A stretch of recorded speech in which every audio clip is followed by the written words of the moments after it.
আমি অলঙ্কৃতা চ্যাটার্জি। আমি আজকে বলবো সিংহবাবুর বন্ধু। লিখেছেন মন্দাক্রান্তা সেন। পশ্চিমের ওই বারান্দাটার চটলা ভাঙা চাফড়িটা, তার ওপাশের অন্ধকারে অরণ্যময় আফ্রিকা। ভাবছো মনে অরণ্য কই? এই তো টানা বারান্দা। সামনে দেখো তানজানিয়া, তার ওদিকে উগান্ডা। গা ছমছম দিন দুপুরে গহীন জলে জঙ্গলে দুরন্ত সব জন্তুগুলো বেড়ায় দলে দঙ্গলে। ভাবছো এটা ভ্যারেন্টা ঝোপ, ওর ভেতরে সিংহ নেই? বুঝবে যখন ফাটবে পিলে, হুঙ্কারে আর বৃংহনে। বৃংহন কি তাও জানো না? হাতির ডাকের শুদ্ধ নাম। বানানটা খুব খটমটে।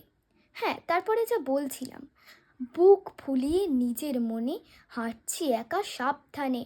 জন্তুরা তো লুকিয়ে আছে এদিক ওদিক সবখানে।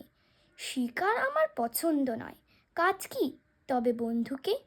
না হয় ধরো যাচ্ছি আমি ডাকতে আমার বন্ধুকে। বন্ধুটা কে? ওই ওপাড়ার সিংহ বাড়ির সাত্তকী। যুদ্ধে আমায় হারিয়ে দেবে সিংহবাবুর সাধ্য কি? নমস্কার।